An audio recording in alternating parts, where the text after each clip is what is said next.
আসসালামু আলাইকুম, welcome to our channel S ব্লগকে সবাইকে অনেক ভালোবাসা। কেমন আছেন বন্ধুরা? আশা করি আল্লাহর রহমতে অনেক ভালো আছেন। আমরাও আপনাদের দয় অনেক ভালো আছি। আজকে 3 তারিখ নাবিলের বার্থডে ছিল, তো আমরা একটু সেলিব্রেট করেছি, তো সেটাই আপনাদের সাথে শেয়ার করব। আশা করি আপনাদের ভালো লাগবে। বাইরে কেউ ছিল না, ওরা চাচাতো ভাই বোনই ছিল, আর বড়রাও ছিল না, প্রচণ্ড গরম। তো এই গরমে অনুষ্ঠান করা তো অসম্ভব। তো শুধু বাচ্চারাই মিলে কেকটা কেটেছিল আর কিছু খাওয়া দাওয়া করেছিল, সেটাই আপনাদের সাথে শেয়ার করব। সামিদ, সাবিরা, নাবিল, তাহেব ওরা মিলেই এই ডেকোরেশনটা করেছিল, আর এর জন্য আমি ভিডিওটা আরও শেয়ার করেছি। ওরা স্পিকার টুকার লাগিয়ে নাচ গানও করেছে, কিন্তু দরজা বন্ধ করে, আর সেগুলো ভিডিও করা যায় নাই। ভাবি মোমো, পুডিং, তারপর কাস্টার্ড কেক এগুলো বানিয়েছেন। আর আমাদের বাড়িতে কোনো অনুষ্ঠান হলেই বিরিয়ানি বানানো হয়, কিন্তু এই গরমে বাচ্চাদের বিরিয়ানি আমরা খাওয়াবো না, তাই আর ভাবি কষ্ট করে বিরিয়ানি বানান নাই।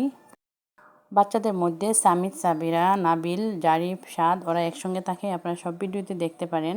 কিন্তু জারিফ বাড়িতে নেই, বড় ভাবি ইন্ডিয়া গেছেন, তো জারিফকে নিয়ে গেছেন সঙ্গে। এদিকে ওদের এক গ্রুপ থেকে একজন নাই, আর আমাদের গ্রুপ থেকে তো বড়জনই নাই। আমাদের এখানে প্রচণ্ড গরম, কোনো বৃষ্টি হচ্ছে না। এদিকে বড় ভাবিও নাই, দুটা মিলেই আমরা খাওয়া দাওয়ার অনুষ্ঠানটা বেশি বড় করি নাই। এখানে আমাদের কোনো জায়গাই ছিল না, শুধু আমি আর নাবিলের আম্মু ছিলাম। আর আপনারা আমার সব ব্লগই দেখতে পারেন যে আমাদের বাড়িতে কোনো অনুষ্ঠান হলেই আমরা সব জায়গা একসঙ্গে থাকি। বাচ্চারা ঠিকই মজা করেছে। আর এদিকে ওদেরকে অন্ধকার দেখা যাচ্ছে, কারণ ওরা রুমের লাইটগুলো বন্ধ করে দিয়েছিল। এই কেকটা নাবিলের আম্মু নিজেই বানিয়েছে এবং খেতেও মজা হয়েছে। এই যে আমাদের বাড়ির সবচেয়ে ছোটো সদস্য ও ছিল, আর ও শুধু লাইটগুলোকে ধরার চেষ্টা করতেছে, আর এখন এক পা দু পা করে হাঁটা শিখেছে। আজ নাবিলের বার্থডে, তো ওর জন্য দোয়া করবেন, ও যেন বড় হয়ে মানুষের মতো মানুষ হতে পারে।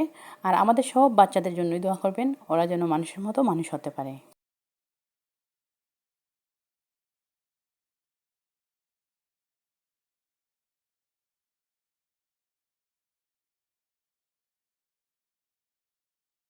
এই যে আমাদের বার্থডেতে আরেকজনকে দেখতে পাচ্ছেন, ওর নাম হচ্ছে আরু।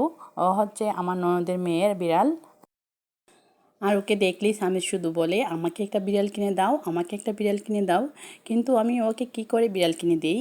ও তো নিজের যত্ন নিজেই করতে পারে না। টেবিলের মধ্যে যদি ভাত তরকারি দেই, তো বাটি থেকে স্বামী ওর প্লেটে ভাত তরকারি নিতে পারে না। ও বসে থাকবে, আমি যতক্ষণ ওর প্লেটে ভাত বা তরকারি না দিই ততক্ষণ বসে থাকবে। তো ও শুধু বলে বিড়াল কিনে দেওয়ার জন্য। আপনারাই বলেন বন্ধুরা, ওকে বিড়াল কিনে দেওয়া যায় কি না? আজকের বার্থডের বিশেষ অতিথি ছিল আরু, তাই আরুকে আপনাদের সঙ্গে ভালো করে পরিচয় করে দিলাম। আমি কুকুর বিড়াল তেমন একটা পছন্দ করি না, কিন্তু এখন একটু পছন্দ করি, কারণ স্বামীদের অনুরোধে একবার আমি একটা বিড়াল এনেছিলাম, আর ওটার নামই ছিল অপরা। অপরাকে দেখতে দেখতে অপরার প্রতি আমার অনেকটাই ভালোবাসা হয়ে গেছিলো। তো অপরাটা যে কোনো কারণে মারা গেছে।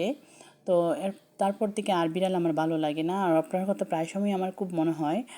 অপরা মারা যাওয়ার পর আমার খুব কষ্ট হতো, প্রায় সময় ওর কথা মনে হতো। আর স্বামী খুব বেশি কান্না করেছে অনেক দিন যাবৎ। এর জন্য আমি আর বলছি আর কখনো বিড়াল কিনে দিব না। সামিদকে বলেছি, তুমি যখন নিজের বিড়ালের যত্ন নিজেই করতে পারবে তখনই আমি বিড়াল কিনে দিব। এর জন্য আমি আর বিড়াল কিনে দিই নাই। তো বন্ধুরা, অপরার কথা আপনাদের সাথে বলতে গিয়েও আমার অপরার কথা মনে হয়, খুব কষ্ট হচ্ছে। তো আজকের মতো ভিডিওটি এখানে শেষ করব, আর লম্বা করব না। সবাই ভালো থাকবেন, সুস্থ থাকবেন, আমাদের জন্য দোয়া করবেন। যদি বন্ধুরা আমার এই ব্লগটি আপনাদের কাছে ভালো লেগে থাকে, প্লিজ একটি লাইক ও কমেন্ট করে যাবেন। আর যারা এখন আমার চ্যানেলটি সাবস্ক্রাইব করেন নাই, প্লিজ বন্ধুরা আমার চ্যানেলটি সাবস্ক্রাইব করে নেবেন। আসসালামু আলাইকুম।